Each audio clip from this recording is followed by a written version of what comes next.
You're listening to Thunder and Lightning on SuperTalk Mississippi, covering Mississippi State sports like nobody else. With Sports Talk Mississippi's Brian Hadad and Robbie Faulk of On3 Sports.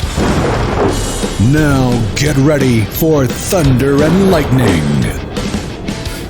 This is Thunder and Lightning here on SuperTalk Mississippi. Brian Hadad and Robbie Faulk here with you on a Tuesday morning. Thanks for joining us here at supertalk.fm or wherever it is that you get podcasts from. Appreciate all you guys out there, our great listeners, especially our servicemen and women out there taking care of us. Want to thank our sponsors over at Strange Brew Coffee House and Churn and Spoon Ice Cream. Start your day the right way with a trip to the drive-thru over at Strange Brew Coffee House here in Starkville or at Brupolo over in Tupelo. It'd be a little weird, Robbie, if Brupolo was in Napani. That would be really weird. I don't even know what that means. I'm going to guess it's some kind of Choctaw descent. You are correct. It says possibly of Choctaw language origin, purported to mean something to twist or braid. Can you use it in a sentence? Yes. Maybe later. All right, I'll do it. What the hell? Hey, Steve, I really like the way you Napani'd your hair.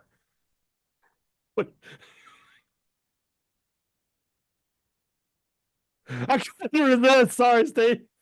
Okay, last week, I think I got blamed for being involved in some kind of shots or jokes you were taking at Steve. I want to make it clear. I just want to make it clear. I was not involved in that. That's not even a shot. The man has dreadlocks. What do you want from me? It was the first thing that popped through my head. I just don't want to be involved, okay? I don't want to be anywhere near this because people make it something that's not. You want to start over? No, I don't. I want you to keep it in. I want the world to see. I was like, I want the world to see. You know that's funny. He'll know it's funny too. That's a good joke. It's a good joke. Come on. Okay. Washington County, by the way. Delta. Yeah. Wherever you are in our great state, you can enjoy Strange Brew Coffee each and every morning. Just a click away at strangebrewcoffeehouse.com. We'll give him a shirt that says Napani on it. The Mississippi Beef Council wants to remind you that beef, it's what's for dinner. It's what was for dinner last night in the Hadad household. Those pot roasts came out, those chuck roasts came out fantastic. And it was super easy. That's the great thing about cooking with beef is that it's easy.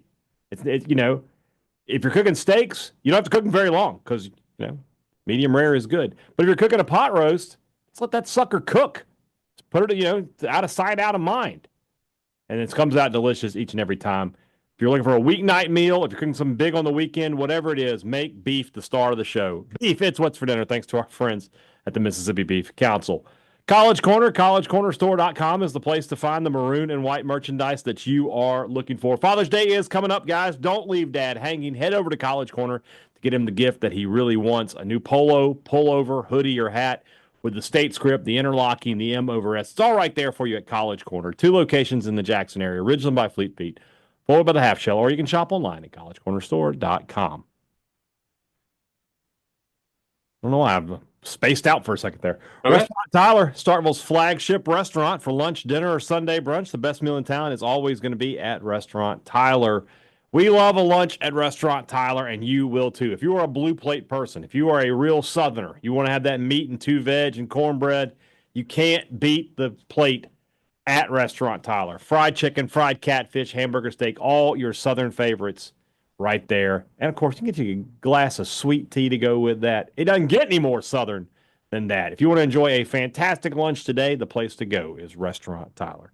Priority One Bank, 16 locations to serve you throughout Central Mississippi. Let PriorityOneBank.com be your guide. They'll show you not only where they're located, but how they're going to help you invest and manage your money, how they're going to help you prepare for your future. Now more than ever, you have questions about your money, you need answers, you need them on your schedule, not somebody else's. You need to talk to a banker that knows you as well as they know your money. You need a level of service you're only going to get at Priority One Bank. Let Priority One Bank make you their priority. Postseason baseball begins today as you're listening. Mississippi State scheduled for the first pitch at 8 p.m. in Hoover. I will take the over-unders on that, and I will set the bidding at first pitch at 8:35. I'm going to set the first pitch at like 10:35 because there's going to be some kind of rain delay, Supposed to be delays. delay. Yeah.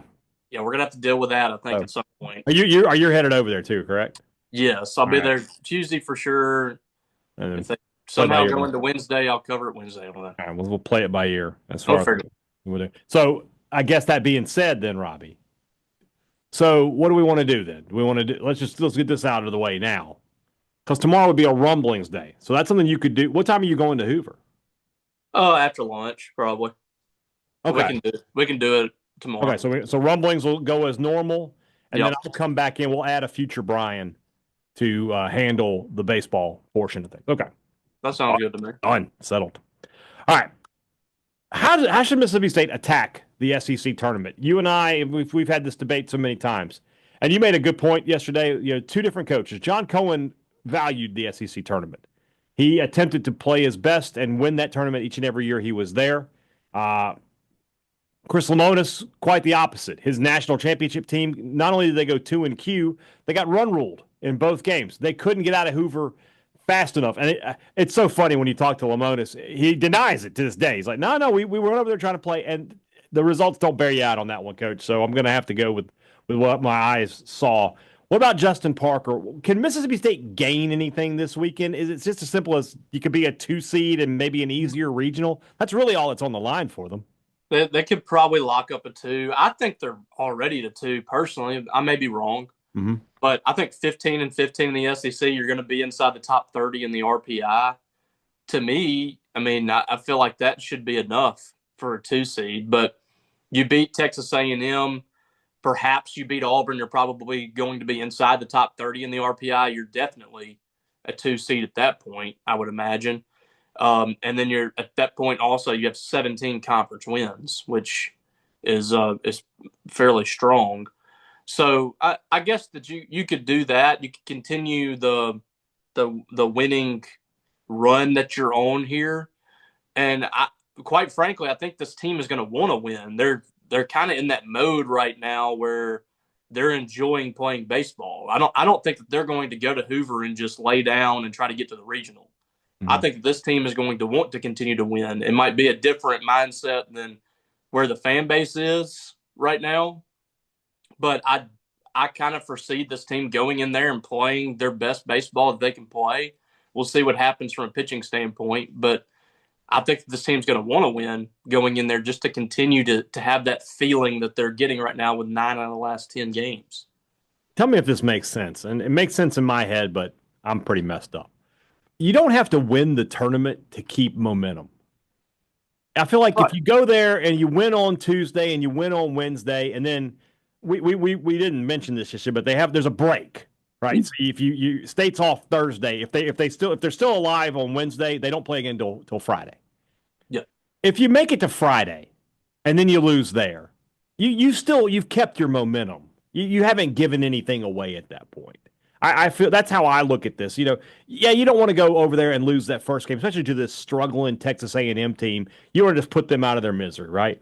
Then you play Auburn, a team that, took the series from you. I can understand wanting to get that game from them. That's also a really great win on your resume if you can get Auburn. Auburn, I think, is number 2 in the RPI as we speak, or they're definitely top 5.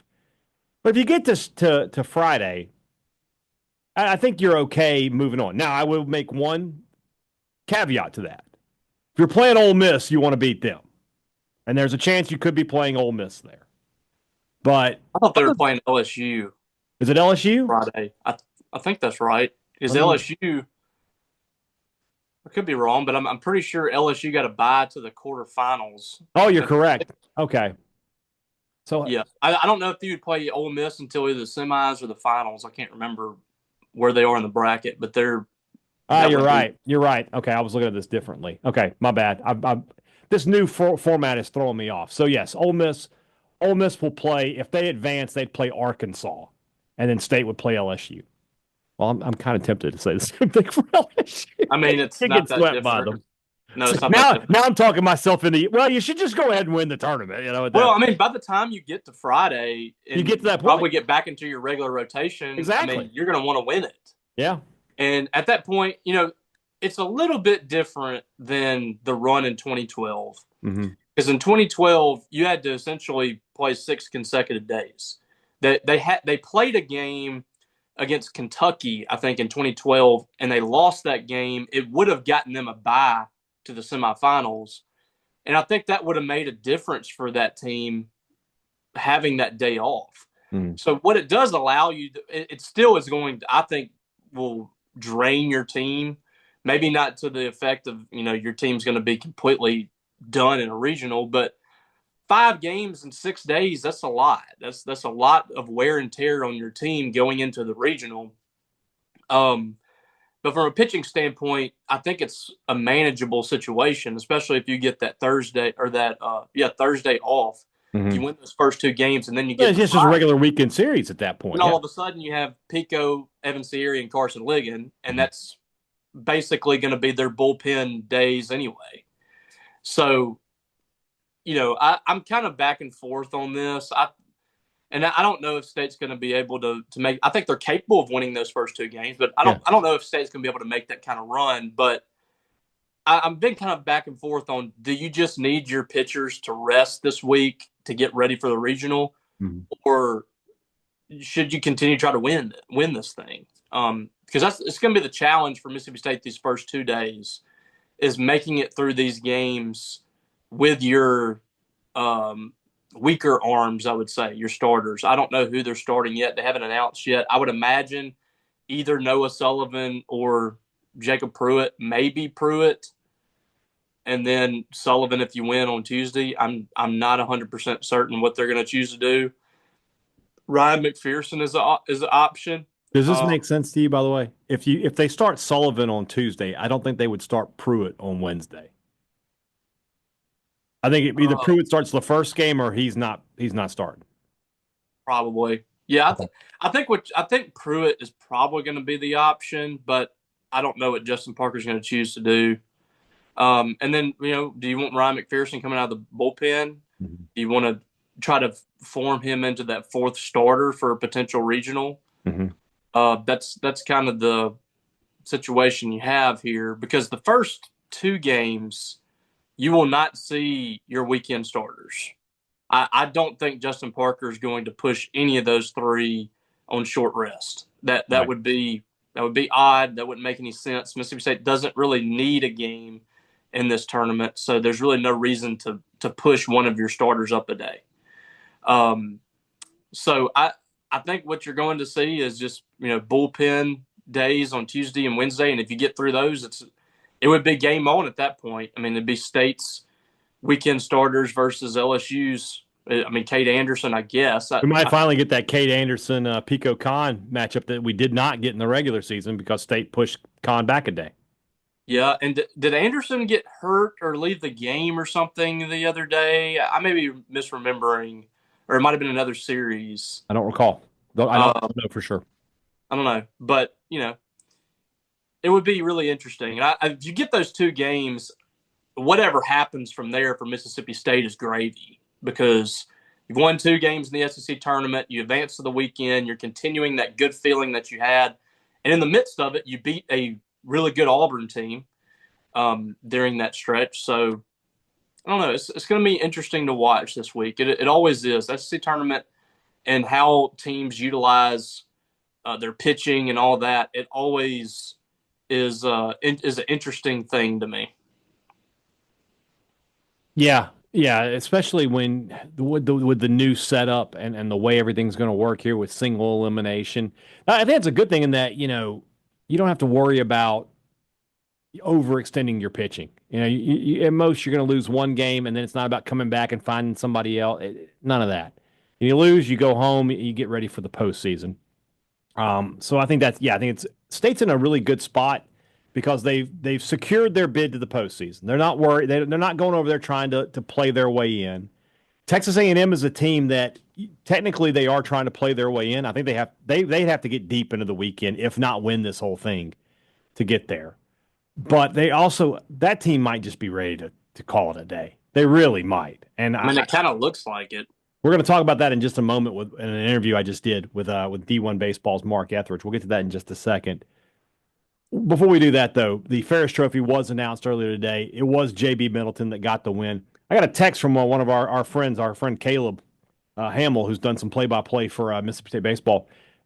If you look at it, it's an outside shot.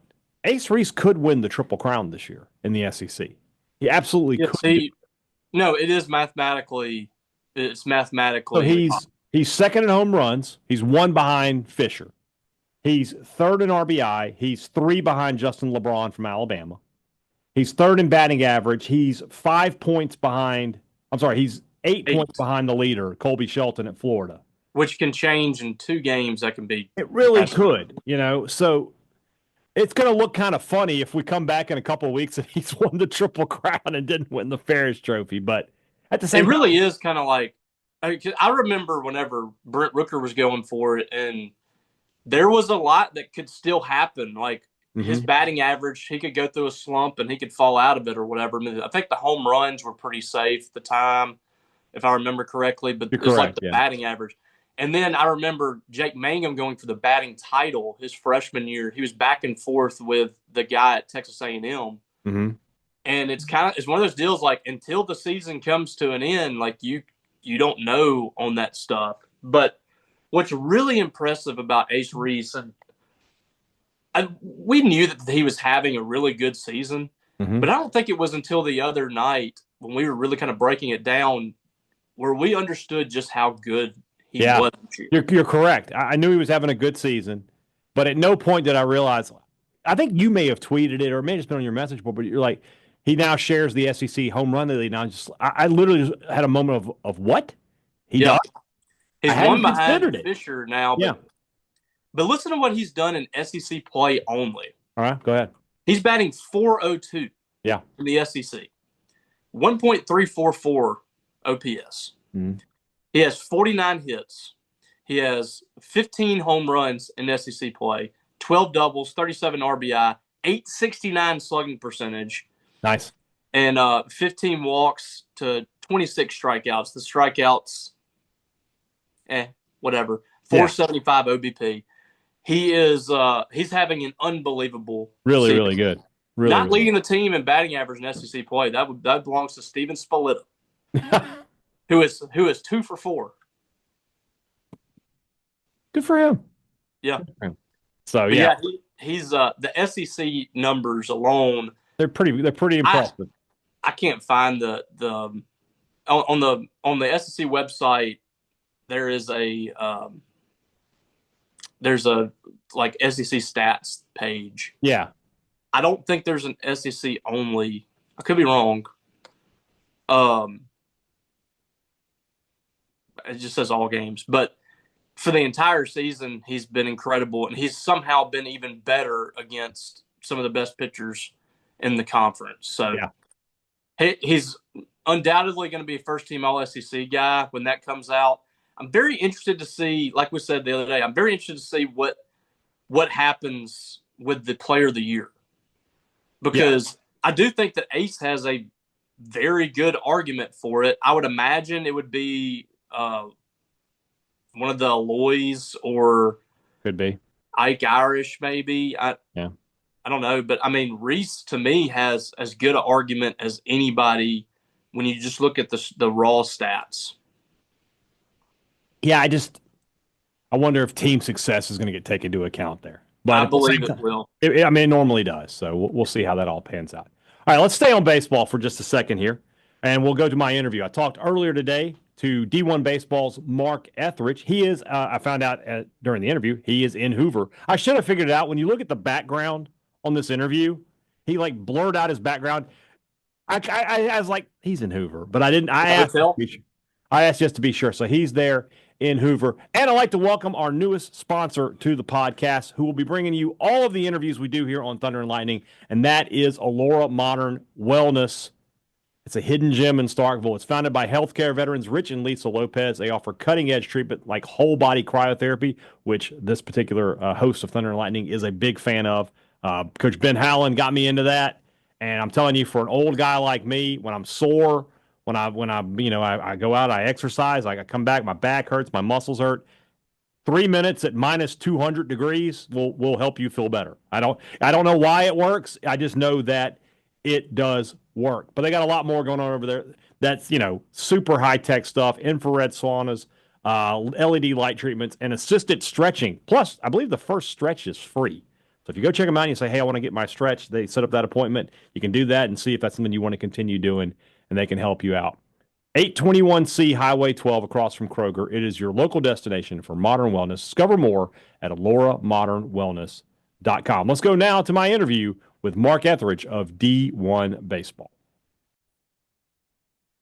We are in the busiest time of year for college baseball, so I'm very thankful to Mark Ethridge for D1 Baseball is able to join me today to talk a little Mississippi State. We'll talk about the team. We'll talk about the coaching search. Let's start with the team. Let's actually start with the team that Mississippi State's playing game one here in the SEC tournament, Mark, and that's Texas A&M. I talked to every national guy before the start of this season. It was all like, we sure about A&M? We sure about – and everybody's like, oh, yeah, they'll be fine. What happened? Just in your opinion, what happened? Yeah. I mean, the expectations were so high. Yeah. Okay. Return most of the pitchers, most of the hitters from a team that was one game away from winning it all last year. Jim Schlossnagle goes to Texas. Then what did they do? Well, there was a potential exodus. A lot of those guys were going to leave. The popular assistant, Michael Early, got the job, and as a way to keep those players. And we wondered, I mean, he's a really impressive guy, but he's a first-time head coach, and the expectations to win it all. And that's tough for anyone, much less a guy who hasn't done it before. Yeah. They've had some injuries, they've had some struggles, but it just really hasn't worked. And as they go into this closing stretch, or potentially one more game, it's a question of are they gonna keep him at this point? Because when your goal is to win it all and you don't even make a regional, that asks some really difficult questions about the direction of the program. So from the Mississippi State perspective, are they going to see an A&M team that's fired up and like realizing, hey, we've got to win this tournament if we want to play postseason baseball? Or are they going to see an A&M team that's probably ready for the season to end? Yeah, that's the question. And before the Missouri series, I really felt like A&M had turned it around, and they would, because I mean, they won a series at Tennessee, at Arkansas, LSU at home. They were playing they were playing like a top 25 team, maybe better. And then they give up 6 runs in the ninth to Missouri in game one and really just mailed it in from that point. They got 2 hit in back-to-back days. Then they go to Georgia, and I mean, Athens is a really tough place to play this year with the way they swing the bats in Foley Field. That was going to be hard anyway. But Caden Sorrell, probably their best hitter. He's out, looks like, for the year now.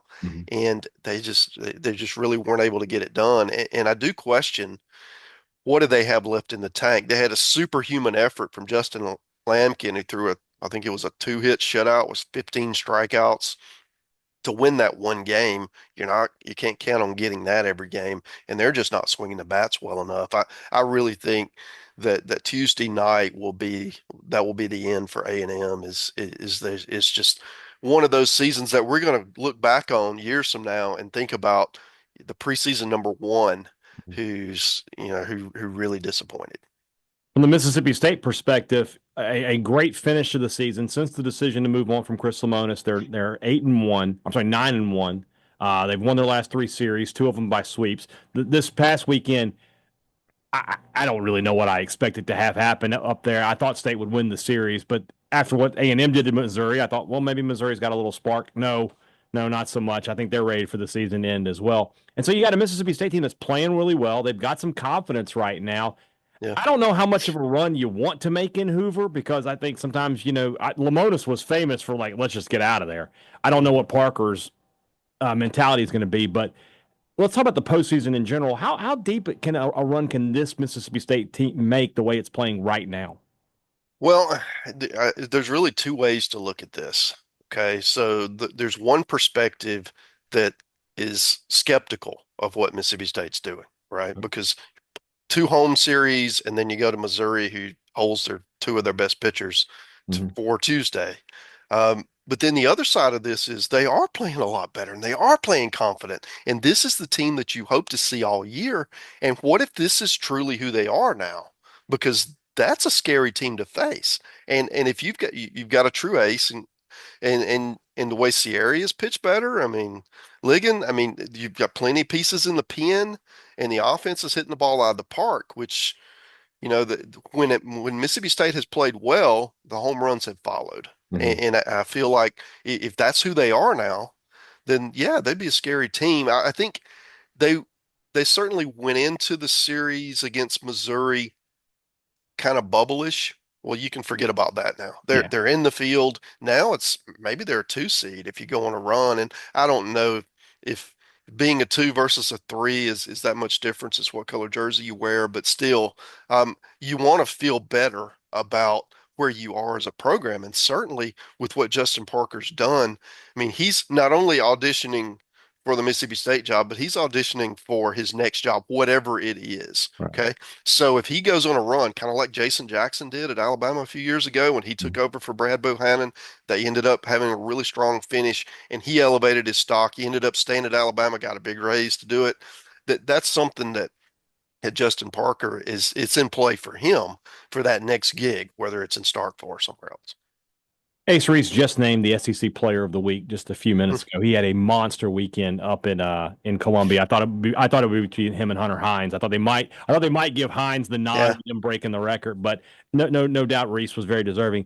Is that the most underrated guy in the SEC this year? I don't feel like anybody really talks about him, and yet you look at his stats and he's top 5 almost everywhere. Yeah, it's the second half of the year. He's just come into his own, and I think because of that, you look at the numbers; they're incredible. Um, I think part of it is he didn't start the year as one of the high profile guys. You know, he's a transfer from Houston, was kind of a more DH outfielder, and here he is at third base, improving defensively there. Uh, I think having him and hitting the way he is now kind of elevates the team because everybody around, if you're going to make a run in the postseason, you need that guy that people don't that can't pitch to. That the pitching coaches have to build that plan around to and Mississippi State's got one. And if he's doing that, then the people around him, both in front of him and behind him, are going to get better pitches to hit, and everything just kind of builds, right? And I think having that one guy, you look across the league, and Ike Irish is having that kind of year for Auburn. Mhm. The Eloy brothers, really both of them, and you throw in Logan Maxwell, you throw in Brett Iredale, they've got a bunch of guys that do that too. And then maybe when Justin LeBron at Alabama's going, right? I mean, he's as good as anybody, and Mississippi State's got a guy like that now, and I think that if they're going to make a run and make this, this what looked like a forgettable season into something memorable, he's going to be a big part of that. So let's talk coaching search for just a second, and let's go back to A&M though, because if A&M does decide to move on there, how does that affect Mississippi State's search? State having such a big head start, does that give them a big advantage there? I don't know because anybody that you're going after is still playing, and they're not really gonna entertain anything at least publicly until they're done. I do feel like with if A&M opens, I mean that's big checkbooks. They Mhm. went big game hunting last year when it was when it was open. Tried to get Tony Tony Vitello at Tennessee, made some overtures with other places, and then eventually landed on Michael Early. I think the question is, what will they do this time? I expect a similar playbook. I think they're gonna go after a big name, and if they don't, then that filters down and from a Mississippi State standpoint, that's just more competition. You're going to have to pay more if A&M's in the picture, and not that Mississippi State doesn't want to pay more, but you never want to pay more than you have to, and it certainly changes maybe that level of guy because everybody you have more suitors, right? Mhm. So one thing I do want to mention about this is with the whole uh, house settlement deal Mhm. there could be some people who might not be looking to leave under normal circumstances that look out across the landscape and think, oh, I'm not going to be able to be as competitive in this new landscape because I'm not going to have the financial support that some of these other programs in the SEC primarily are going to have. So maybe there's Maybe there's a coach who normally I'm good. I've got a good situation. I'm not even going to consider it. Well, now they've really got to look hard, and because of that, I think Mississippi State, it's an attractive job anyway. It's a destination job, but the question is, some guys just you get comfortable. You're in a good spot. You don't want to mess with it, Yeah. and I feel like maybe some of those guys might be a little bit more interested. Who is Brian O'Connor? Is what I Yeah, thought the Jeopardy question was right there. So yeah. it is that's a guy that you're correct. I think that 2-3 years ago he's really settled in at Virginia. He's not going Right. anywhere. Now he knows that Virginia is probably not going to give the same commitment to baseball that Mississippi State would. Is that a very realistic option in your opinion for Mississippi State right I now? mean, it's a great question. If you can get him, you hire him tomorrow. I mean, that's the deal. Yeah, that's a question. You never know what his situation's like. A lot of times it comes down to family. You know, he's probably more my age, in his 50s. What do you want Mhm. to do with, that those last X years of your career? How do Mhm. you want to spend it? Do you want this new challenge of coming in? And I do feel like there are some coaches, especially that have accomplished a lot, who would love the opportunity to come in and try to test themselves at the highest level. Because, I mean, you're probably going to have six of the top eight national seeds come out of the SEC. That's what we're projecting, and unless something weird happens, I think that's gonna happen. You're gonna have 13 regional teams out of the 16, and if A&M wouldn't have faltered, you'd have had 14. I mean, this is the big boys, right? Mhm. So if you get a chance to do that, and you feel like you've always wanted that opportunity, then yeah, why wouldn't you want to come in and do it? And it feels like for state, like the tier B guys, and I feel bad saying tier B because there's some good coaches. Yeah. Yeah, but Wazakowski, Hmm. Walter, Fitzgerald, Pollard. These are all Right. names that are like it feels like if state misses on their first guys, that's the fallback option. It really Yeah. does feel like state. And you think back to 2018, it was state went after Schlossnagle, they went after Hmm. Dan McDonald, couldn't move them out, and they end up with Lamonis. But it feels like this time, even if they miss out on their first choice, they're still going to get a coach who has been producing at an elite level for some time.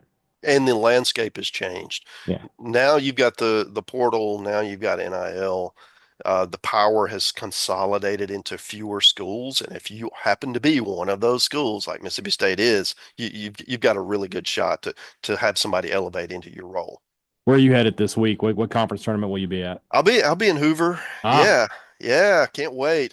It's going to be interesting with the whole 16 teams are all there, single mhm. elimination. I'm writing a story now on the stakes for each team. Mhm. And as I've gone through this, I'm realizing that there are really not a lot of teams who can help or hurt their case. Yeah. So it'll be interesting to see how teams approach it. There are a few who can help. I think Kentucky needs to win a game. They're probably in Mhm. 13 and 17, mid 30s RPI, but you know how conference tournament week's kind of crazy. Yeah. That they could be sweating it out. So they play Oklahoma Tuesday. I think that's a game they need to win. And then from a host standpoint, I think Alabama, I think Ole Miss, I think Tennessee, I think Florida, all of those, if they have a good week and they do better than those teams I mentioned, and some of the other teams who are trying to get a host like Georgia Tech or Clemson or TCU or Southern Miss, Mhm. I feel like there could be an opportunity for another SEC team to play their way into hosting. 13 SEC teams, you think? Yeah. I think Kentucky's the 13th team. Unless something weird happens, they're going to get in. Yeah. And then A&M would have to probably at least make it to I Saturday, think, you would think, right? yeah, I think if they get to the weekend, it gets interesting. But I mean, they've got a lot of ground to make up. And honestly, I don't have enough confidence in that team being consistent enough to beat good teams that many days in a row. I didn't realize this until my buddy Robbie Faulk put it on his message board, but I didn't realize that that's the worst offensive team in the conference. A&M. I didn't. I can't wrap my head around that, knowing the talent that they had coming into the season. But And considering how they've had some really good showings, that yeah, shows you how bad they've been. goodness gracious. Well, Mississippi State first pitch is scheduled for 8 p.m. We know how the Mhm. weather goes over in Hoover on Tuesday, so we'll Yeah, see what happens. Mark, appreciate you, man. Enjoy your time over in Hoover, and we'll talk to you again soon. absolutely, man. Talk to you soon. It's funny. So I started the interview. I know you haven't listened to it yet. I started asking about Texas A&M, and I was just like, Basically, I want to ask. I asked him the question I want to ask Kendall and Aaron and what happened? What happened? What happened? Like, but he was just like, Coach wasn't ready. Just wasn't ready. You know, great recruiter, but the management portion of it has gotten away from him. So he go ahead. I just don't understand.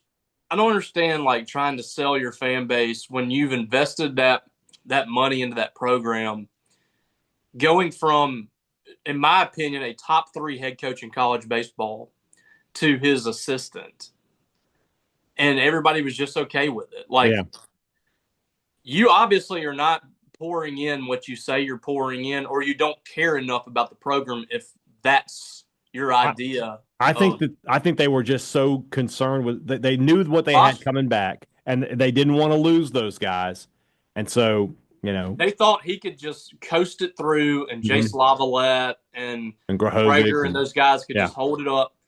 That it doesn't work that way. That's why you cannot tell me that Chris Lemonis didn't play a factor in Mississippi State's national championship. Right. Well, we can talk about the last 4 years all we want to, but you cannot do what Mississippi State did. Oh. And they won 52 games or whatever it was in a national championship with a coach that doesn't know what he's doing. It's very difficult to play 70 games or whatever they did and not screw it up. Mm-hmm. Chris Lemonis didn't do that. He put the guys in place, did the right thing. That roster was probably not even as talented as what Texas A&M had coming into this year. No, I would say they won that championship. And I you can argue with me if you want, but I give Lemonis full credit for winning a national title, and I also give him full blame for what's happened since then. And that's the burden of being the head coach. Yeah. So, and we don't, we're not sitting here talking about the people underneath him. Like, that's why a lot of guys don't want to be in that position. That's right. They can kind of sit back in the corner and they don't have to worry about it or whatever. Yeah. But I do think that, with that said, I think everybody plays their role. Right. The pitching coach and the higher you make there is incredibly important. I think the hitting coach. So, we can't blame certain things on people and not give them credit, too. That's why I think Jake Gautreau deserves a lot of credit for what's happening with Mississippi State this year. Yeah. Because the pitching 98 is a team. I mean, we can't. That's in conference play. We can't sit here and give. I think Justin Parker deserves a lot of credit, but we can't give him all the credit. Right. On this, when the pitching has been so-so the last 3 weeks, and the hitting is batting 370 or wherever it is at this point in the last 3 weeks, and it's the second best offense in the SEC. I think Jake Gautreau deserves a ton of credit for that this year. You're hitting 298 in conference play, and your ERA in conference play is 5.68. So, yeah. And I think offense has been the issue. I think there are 2 spots under 300. I think there's only one other team over 300. Yeah, you're correct. I believe it's Arkansas, yeah. So, there you go. All right. They're right on the verge of 300 in conference play. That is a tremendous number. Texas A&M, on the other hand, is 260 something in conference play. It's not great, Bob. Yeah, I agree. All right, let's move into our SEC preview. That's brought to you by our friends over at Two Brothers Smoked Meats in the heart of the Cotton District, the place to find the smoked Southern soul food that you are looking for. And, of course, right next door is the Older Brother, the home of the fancy sandwich. That's 2 great restaurants, so close you could throw a football and hit them. I mean, we could have a game of catch from one window to the other. We need precision. We're going to need Blake Shapen in there to really thread the needle, but we can make it happen. I love those 2 places. You will too. If you haven't been to the Older Brother yet, you're missing out. If you haven't been to Two Brothers yet, I don't know what to tell you. You're an imposter. You're not an actual Mississippi State fan. I'm just here to tell you. If you have not eaten at Two Brothers since it's opened, I can't deal with that, and I'm not going to. Two Brothers Smoked Meats, the Older Brother, 2 of our favorite places right there in the Cotton District. Great products, great service. Every business likes to promise it to you. They deliver it to you at Advantage Business Systems. That's what they've been doing for 50 years. Did you know that Mississippi State scored 50 runs this past weekend? 25 plus 13 is 38 plus 12. Yes, that is correct. The math checks out. Well, 50 runs, 50 years. It's all good. If you need technology for your business, give Advantage Business Systems a call. And then if you need service for anything that they've sold you, it's just a phone call away. And it's the same number. It's the same people. You're not having to worry and deal with others.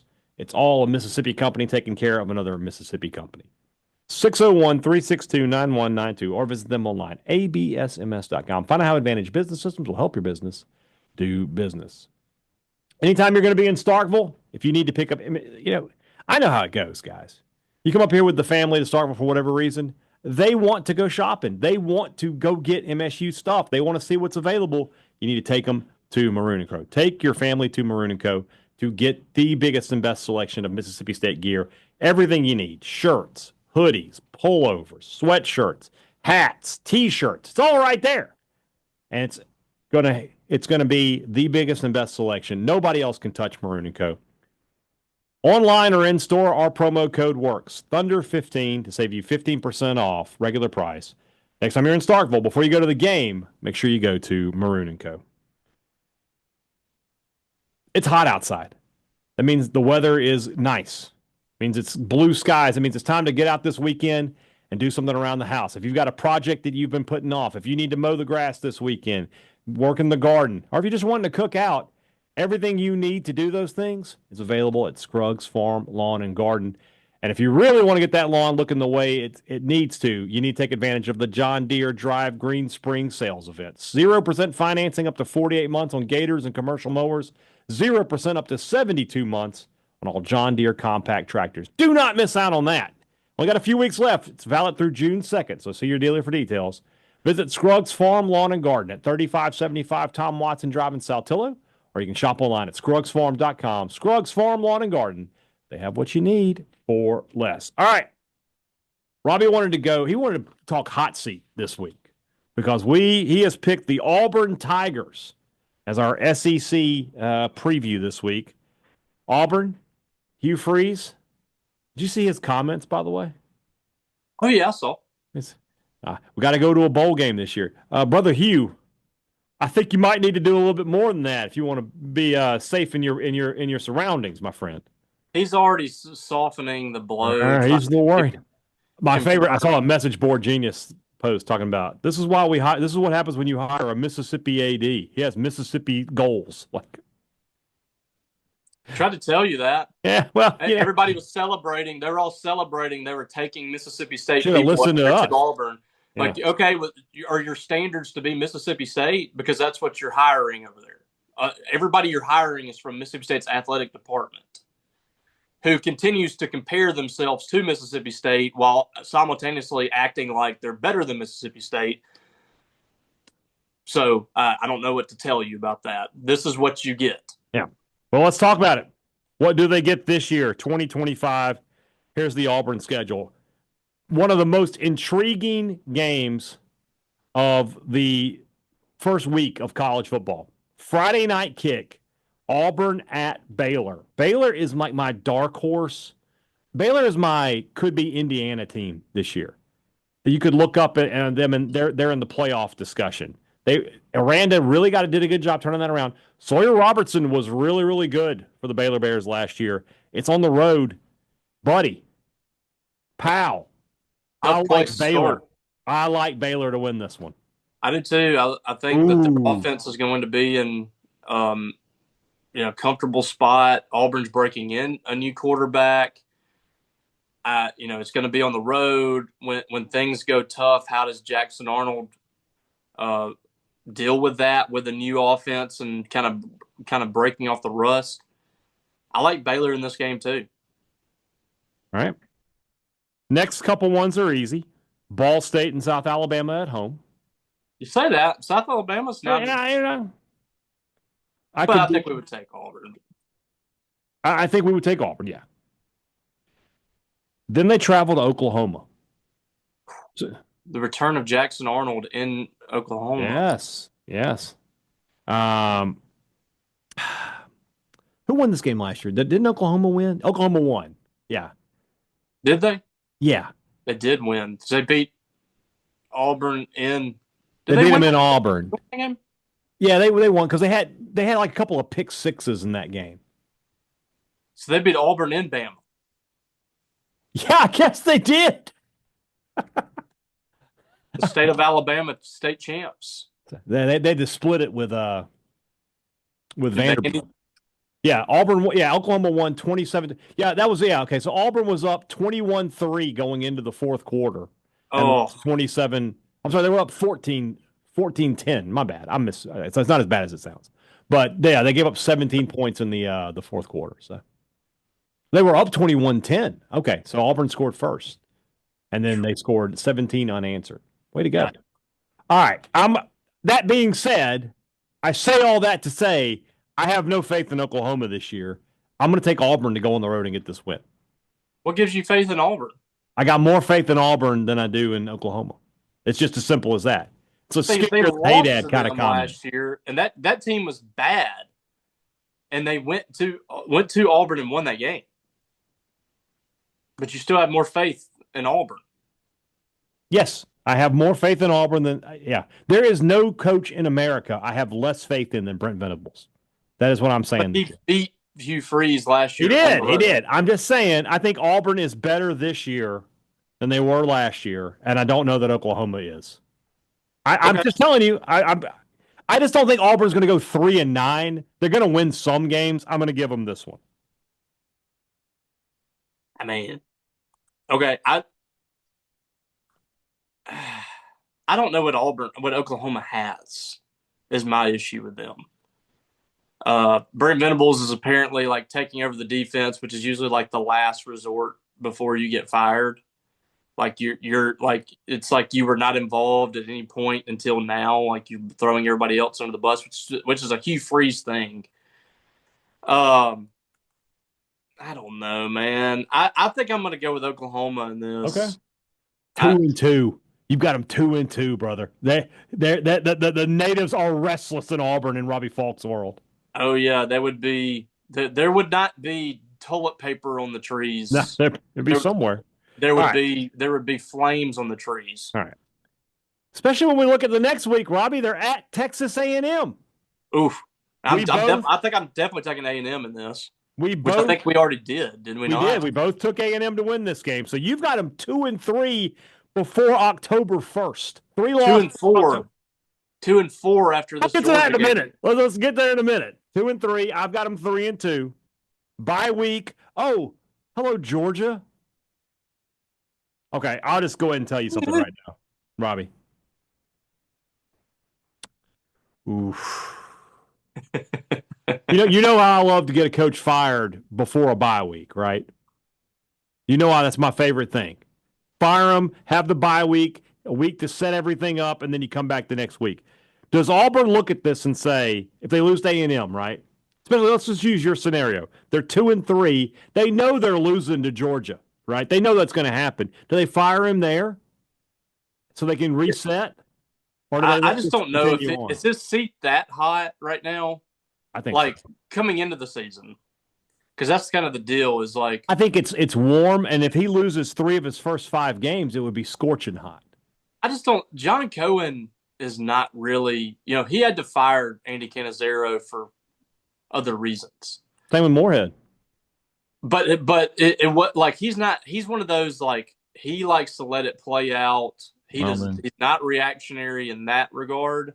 I don't think he would fire him midseason. Okay, well then, so be it then. Bye week and then Georgia. So you're saying 2-4, and I'm saying 3-3. Mm. Then they host Missouri. Yeah, and I think they would get this one. Oh, okay. It's at home. I have this as a loss. I don't like Missouri. This has got to be the last year with Missouri, though, right? If they win 8-9 games this year, next year you got to go in saying, okay. Well, I kind of got on board with them last year. Mm-hmm. Like last year was what kind of got me off the bandwagon. They won 9 games, but they weren't that impressive. I mean, I guess, but they beat Auburn. They just weren't very impressive to me. Okay, all right. So you're going to give Auburn a win here. They're just very boring, and they are boring. I don't like Drinkwitz I think he's kind of a joke. Okay.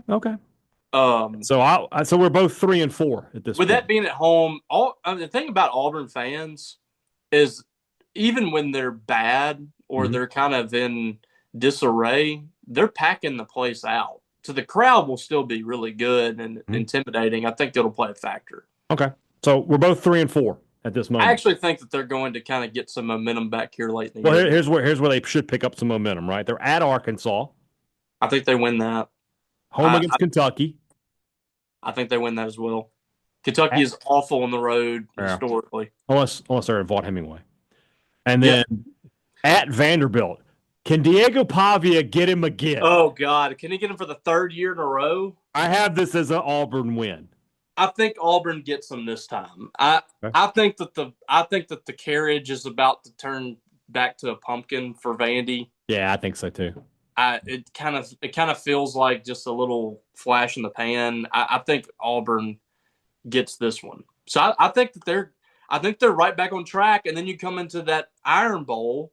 Well, they have a bye week, and then they have the FCS team. They play Mercer. So here, just for the record, Robbie, you've got them 1, 2, 3, 4. You've got them winning 5 in a row after Georgia. They would have a lot of momentum, and that's the Iron Bowl that's in Auburn, which means every time it's in Auburn, it's weird. And it's very weird. Yep. You going to go out on a limb here? I don't know. I do think it'll be a competitive game. But I don't. You can't pull the trigger on that. I can't pull the trigger on it. Okay. So then we both ended up with them 7-5. 7-5. Yeah. So the difference is I've got them beating Oklahoma and losing to Missouri. You've got them losing to Oklahoma but beating Missouri. That's the only difference in our schedules. Yeah. And at that point, I think he keeps his job. He keeps his job, but he is on the absolute got to be in the playoff next year hot seat if that's the case. Because at that point, he's using this excuse now that they didn't have a top 25 class. Which is a lie. It's a straight lie. Every single year he had a top 25 class. Yeah. What he should have said was my roster was decimated. We returned no one from one of those classes he took over. The entire class had transferred or been kicked off the team or whatever. So what he should have said was we had like a very small percentage of attrition from those classes. And we had to completely rehaul the roster. Had he said that, I would have been on board. You buy that. I don't buy that we didn't have top 25 classes because you did. And it could say we didn't have top 10 classes. And the last two we've had have been very competitive with our rivals. And we have a lot of great young talent. We've gotten some players out of the transfer portal. We feel like we've overhauled this roster. That would have been the spokesman, Robbie. Would you like to be Hugh Freeze's spokesman? I have a degree in public relations. That was what I did. Would you be the spokesman? Will you be the next Mississippi State person to go to Auburn, and now you'll be official press secretary for Hugh Freeze? I'm making a statement right now that if I ever got offered a job at Auburn, I would not take it. Okay. For principle. Okay. Very good. And I think the last straw was the guy on the creative team the other day that was taking shots at Starkville over Auburn and it seemed to be very butthurt about the whole deal. Yeah. I've had enough of it. I feel like a lot of these people are going out of their way to trash Starkville on the way out. I will not be a part of it. I understand. I'll be a part of it. Right. Auburn 7-5. Texas A&M we did last week 8-4. Where are we going next week, Robbie? Let's go to Vanderbilt. I would like to go ahead and get them out of the way. All right, we'll get them done early then. We'll talk about the Vanderbilt Commodores and America. A team that has been more successful than Mississippi State the last 2 years. I'm like, get them out of the way. I don't want to talk about them anymore. Meanwhile, we're talking about Mississippi State every day on the show, and they've won 7 games combined the last 2 years. A team that is led by America's favorite college football player, Diego Pavia. We'll see what happens. Who dropped an F-bomb not only on live television, but did it again at the basketball game this year. Do what you want. When you're Diego Pavia, you do what you want. He did. Right. That's tomorrow's show. Oh, that's next week's show. All right, guys. Tomorrow's show is the Rumblings. Get the questions in. Robbie and I will answer them. For Robbie Faulk, I'm Brian Hadad. Thanks for listening to Thunder and Lightning here on Super Talk, Mississippi.